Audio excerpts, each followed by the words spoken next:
So that, ladies and gentlemen, was a video that I ended up shooting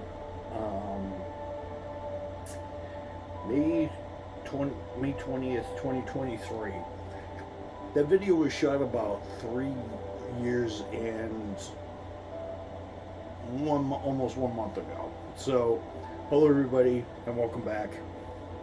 And you guys are probably wondering what is so significant about that video. Well,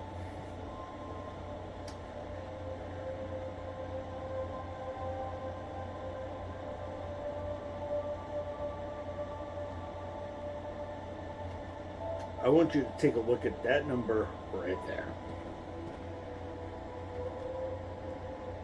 The number next to the 17 likes. And 17 likes. It's got 18 likes, but I think YouTube screwed me on the one. But yes, you guys are seeing that is my first video to that's my first video to hit 1,000 views on the channel. In the whole time I've been doing this, in the 11 years I've been doing this,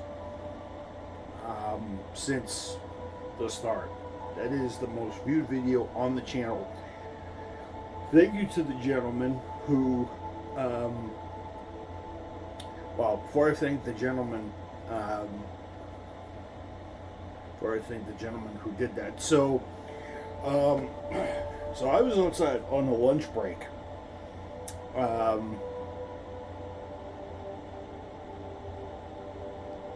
Yeah, I was outside on a lunch break, and I was outside on a lunch break, and I noticed out of the corner of my eye a Corvette, and it was white with the blue and red tail section on it, and that struck me off as interesting. The other thing that struck me off as interesting was the numbering on the hood. The numbering on the hood. The numbering on the hood. You guys can hear the AC in the background here. I hope I'm talking loud enough over the AC. But I noticed the car while I was eating my lunch, and it's good I stayed. And it's good I started my lunch about an hour. And it's good I started my lunch about just 5 minutes before, and I ate my sandwich, and I noticed the guy was. I noticed the guy got in. I ate my sandwich. Guy was in. And I noticed he was going back to his car, and he was telling me that. And I said, "Hey, cool car. I'm into Corvettes. I'm a big Corvette guy. I watched the factory race team compete over, and I watched them race at Sebring, Daytona, Lemans, and everything." I said, and he knew what I was talking about because most Corvette owners will, because that's where the car was born and bred to race the Europeans and stuff like that. So that was a 973 Corvette. This was right after the car got a redesign. Back in the C3, back in the third generation. See, there were two bodies on. See, there were two redesigns of the. There were two bodies / two redesigns of the body / the overall. So there's the 68 through 71 contingent, and then there's the 73, there's the 69, 68, there's the Mako Shark look from like 68, 69, 70, 71. Then in 1973, they ended up 71, 72, 73. they ended up changing the bumpers to where they couldn't do chrome, and they had the whole front nose affair. There was nothing like that because they wanted the crash resistance. Corvette was actually maybe one of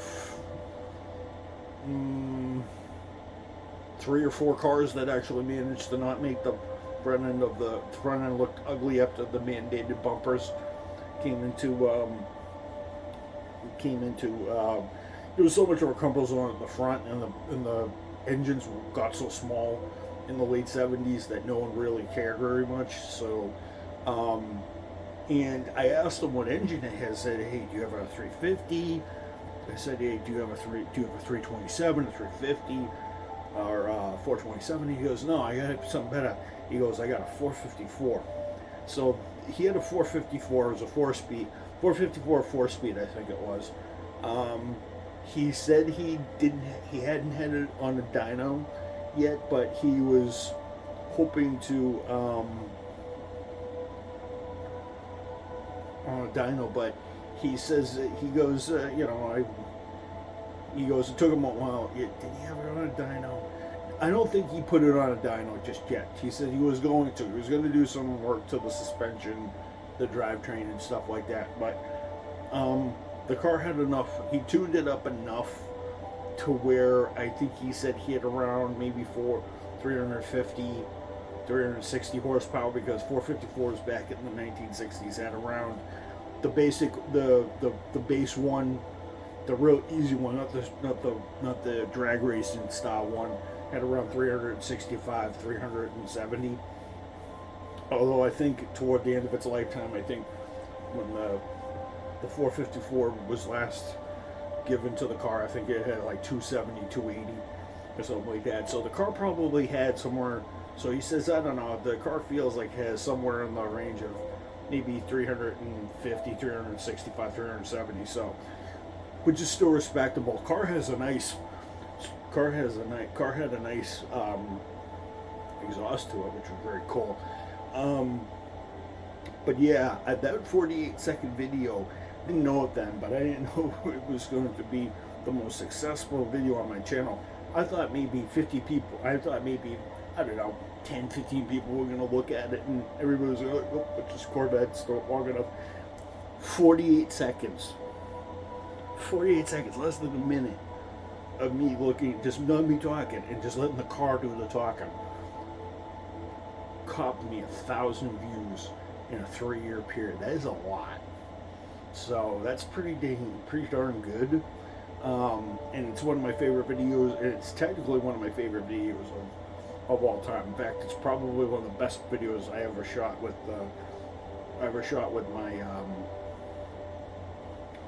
my camera. And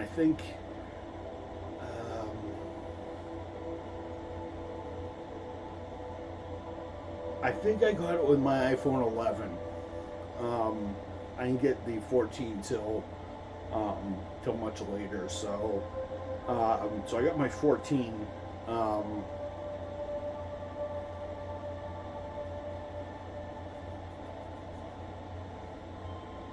So I got my 14 much. Yeah, so I got my 14 much later. I think I got my 14 in the fall of 2023. So this was probably the last couple of months I had my iPhone 11, my regular iPhone 11, and it was probably, and as I said, for 48 seconds, it was probably maybe one of my best videos, maybe my all-time performing videos. So yeah, just wanted to do that. So hello everybody, I just wanted to do that really quick. It's kind of a tribute to the longest video. So hello everybody, it is Tuesday. I knew I said I was going to shoot one Monday, but I got tired, but I was tired after inventory, and my 7th day straight, and actually Monday, yeah. Monday was my 7th day straight. working, and today is my 8th day straight. Tomorrow will be my 9th. And then my 11th will be Thursday, and then Friday, Saturday, Sunday I'm off. So,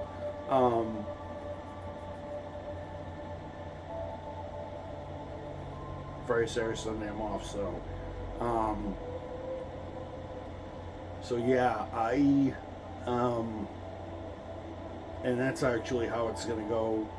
Well, Saturday, Sunday, Monday next week, because we're going on, because Lime Rock is, well, not next weekend, well, not this weekend, but next weekend. So this weekend, not this weekend coming up, but next weekend. So in 2 weeks' time, we're gonna go to, yeah, 2 weekends from now, next weekend, actually next weekend is when we're going to Watkins Glen. So, yeah, hello everybody, and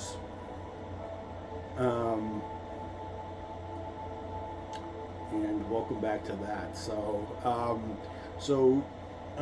you guys are probably wondering, how did inventory go? Inventory went well.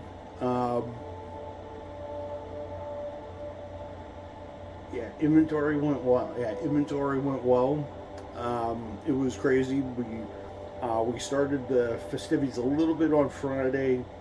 I was working 11 to 6, and then we got into the real meat and potatoes of it on Saturday afternoon, and then Friday night, and then into Saturday night. I ended up staying till about 10:30 on Saturday night, and then we kind of just did a bit of a pre-count. We did a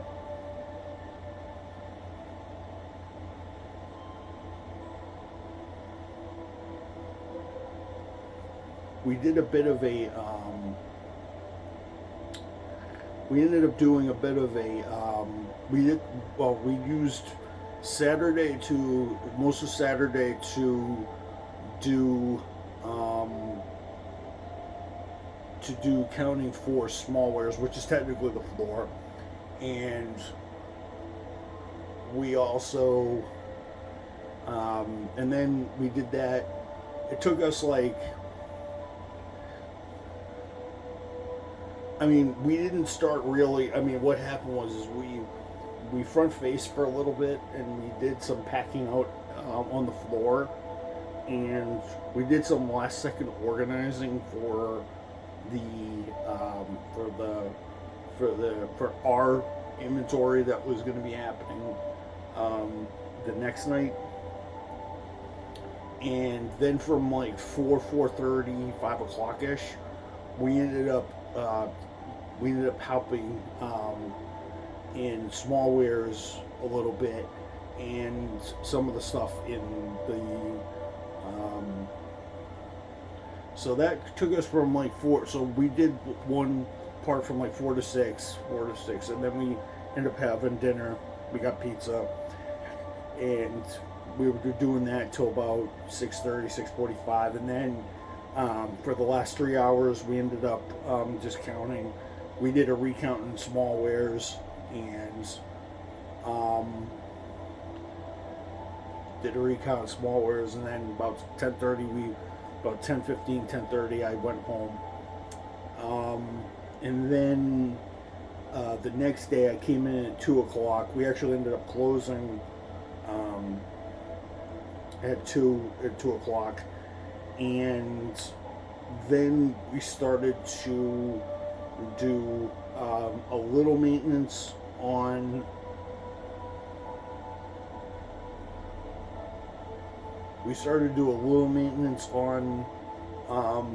stuff, and then eventually we got down to counting in our section, and it took forever in a day. And it went smoothly as it could. It was a mess. It was a bit of a mess. Me and one other guy ended up staying till 11:45, 12 o'clock. A couple of us ended up staying till 11:45 to 12 o'clock to count this one section really quick with a couple of people, because we were because a few of our teammates who were supposed to help us count left, and I got out at 11:40, 11:50, and then I ended up going home. I ended up having to, and then I went to sleep around, I don't know, maybe 12:30, 1 o'clock. But yeah, it was, and yours truly woke up at about 8:30 to go 8 o'clock to go back to work. 7 hours later after I did so, and it was Monday was pretty good.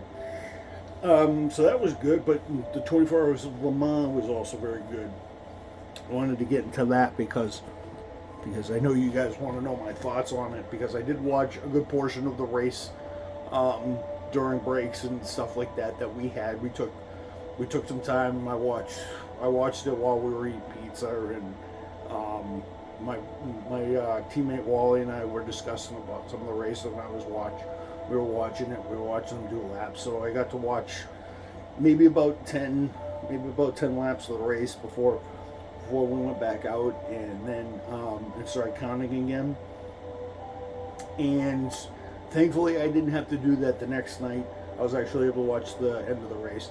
It was very interesting, to say the least. I thought this year's race was very, very interesting this year, to say the least.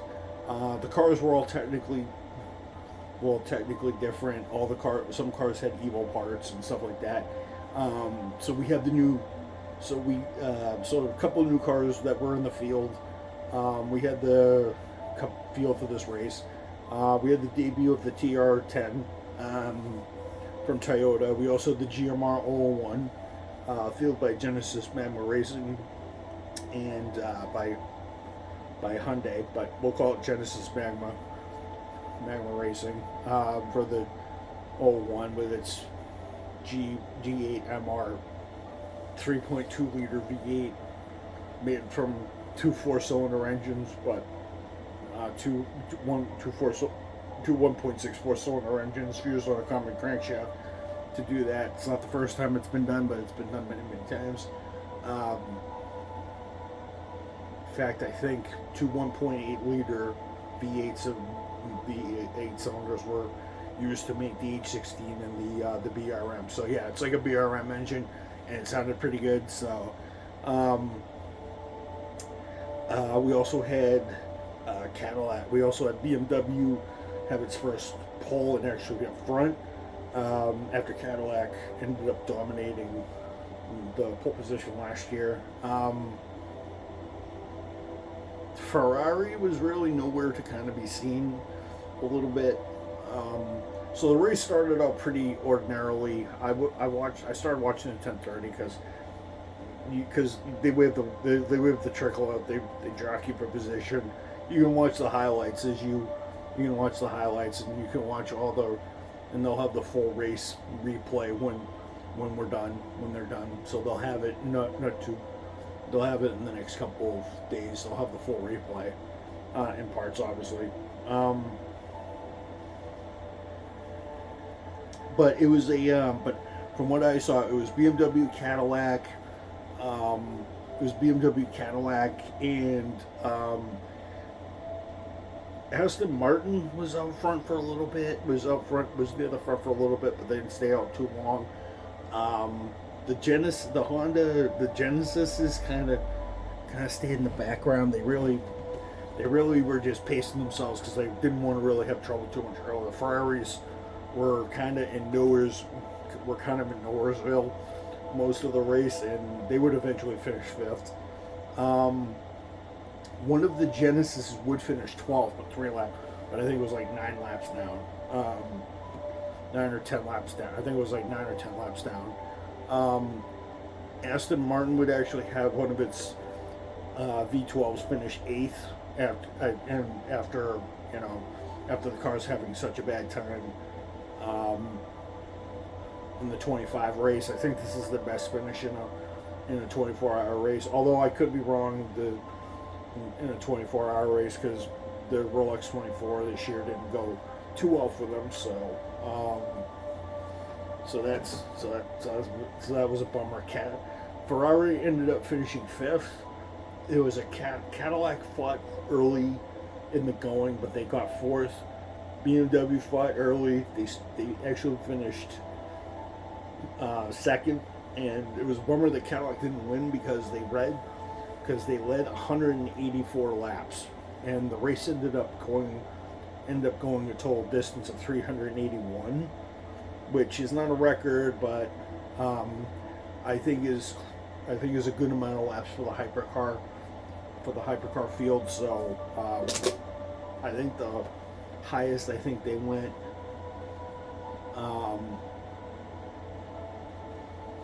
I think the highest they went was. I think the hypercars have only done 300. I forget what the outright record is for the hypercar division, but I know that it hasn't topped or has it? I can't remember. I have to do a little fact checking, folks, because I have to make sure that I'm correct, because 2023.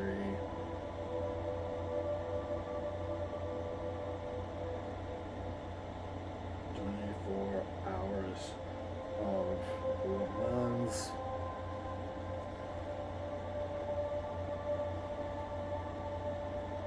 Yes, I know everybody's gonna sit there, oh, the LMH. So the first LMH race for hypercar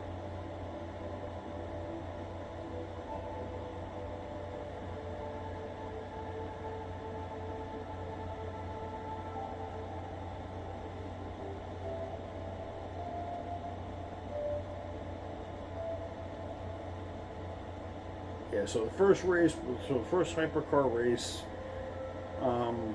was 5,177.17 kilometers, which is 317 miles, which is about 371 laps. And then the next year, they hit 380, about the same distance, but just a tick more. So just a couple more miles than that. So, and then I think 23, did they hit? No, 23 was pretty bad, because I think it rained portion of it.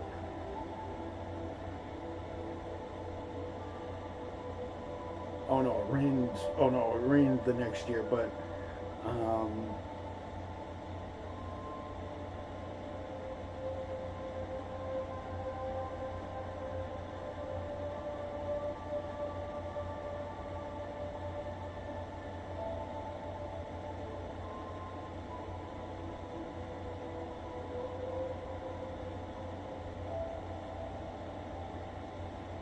yeah, and then I think the next year, I don't think they did as many laps, because I think it was pretty dismal. 311, which is the worst, and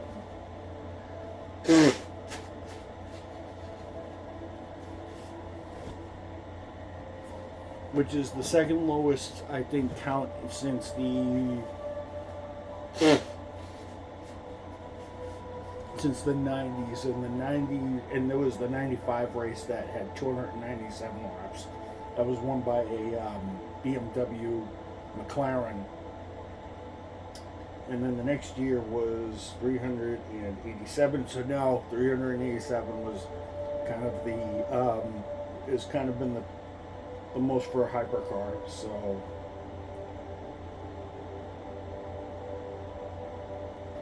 yeah, so 381, so they were 6 off the outright hypercar pace. So Ferrari still holds the hypercar record for most laps in a race. Although the two cars that have the most laps are still the Audi R10, the Audi R15, and then the Porsche 917 L from Porsche back in 1971. So it was pretty interesting race, and you guys are probably wondering who actually won the race. If you guys don't know by now, the results been out for 2 days now. Toyota would eventually finish first. So Toyota won their first race in 3 years. It's their 6th. They just equaled Bentley on the wins list. Their next target, I believe, is Ferrari, but it'll be a while before they reach Ferrari. So unless Ferrari wins another one, but I don't think they're ever going to catch Porsche, because I think Porsche already has about 18, 19 wins. So, but hopefully Roger Penske comes back with the 963 and he wins it. He wins it. So, the hypercar field, the rest of the hypercar field, the Alpines did all right.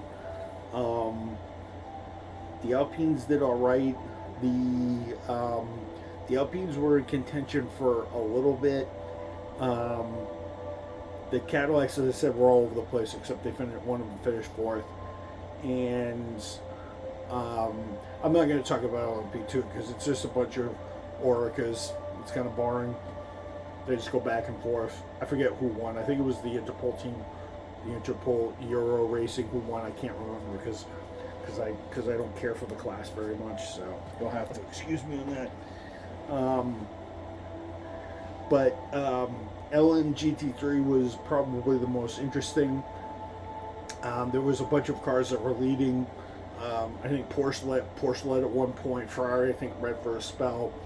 Lexus actually led the race. So we had the race for a while. I think McLaren did lead for a smidge. Mercedes, I don't think, even touched the top spot, and I think the only car that really stuck at the top five once the race really got going was the Corvette. So Corvette actually stuck up at the front. I think it was the number 34, and then that had problems. And then Ben Keating, Nicky Casper, Johnny Edgar ended up taking the number 33